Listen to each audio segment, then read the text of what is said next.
For doxing, the handling of doxing cases remain to be one of the most important parts of our work for last year. And from this graph, you will see that the figure for 2020 is slightly over 1,000 doxing cases. And this includes complaint cases and also cases discussed by us proactively through online patrol. And if you compare this figure with the 2019 figure of over 4,000, there has been a drastic drop of over 76% in the number of cases. Victims of doxing. From this pie chart, you will see that almost 40%, 38% to be exact, of the victims are police officers and their family members. And another 30% of the victims are citizens who express views in support of the government or the police.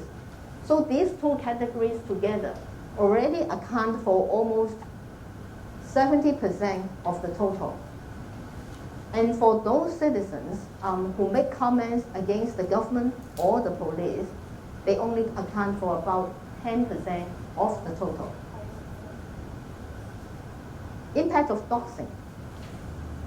I think it is really disheartening to see that personal data has been weaponized since June 2019 as a result of the social events.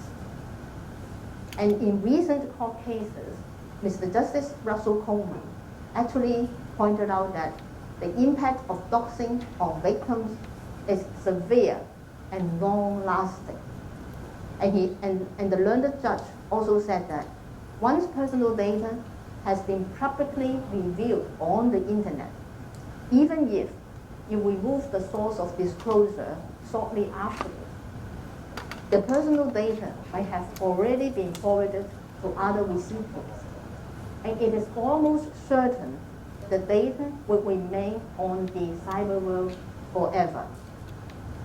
So in conclusion, doxing behavior hurts both the victims and the doxers. To combat doxing, the PCPD in my office has done a lot of work over the, I would say, over the 18 or 19 months period from June 2019 up to the end of December 2020. We have written over 250 times to 18 social media platforms or websites to request for the removal of doxing materials. And for those cases which involve commission of a criminal offense, for example, contravention of Section 64 of the Privacy Ordinance, we will refer them to the police for further investigation and consideration of prosecution. And for the 57 cases which apparently involve breach of interim injunction orders, we have referred them to the Department of Justice for follow-up action. To more effectively combat doxing, actually we have enhanced our collaboration with the police over the past few months and also other regulatory bodies and trade associations.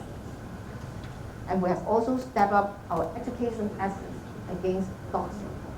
For example, we have set up a dedicated web page entitled Say No to Doxing on our website to provide one-stop platform for information dissemination to members of the public. And for the coming year, we also plan to collaborate with education institutions to produce more education materials to reinforce the importance of the protection of personal data for secondary and primary school students.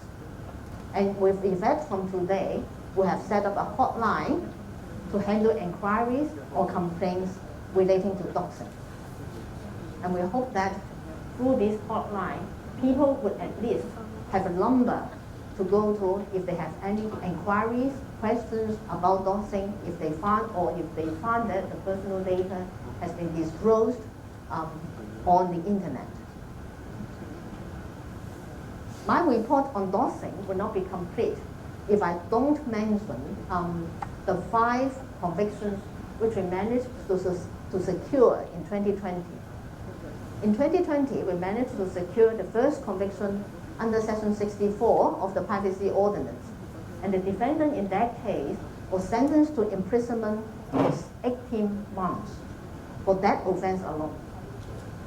And for the other 4 cases, which were in violation of the court's interim injunction orders, all the defendants were convicted, and one of the defendants was sentenced to immediate imprisonment for 21 days. And I believe that all the 5 cases has sent a very clear signal to the society that doxing carries serious legal consequences.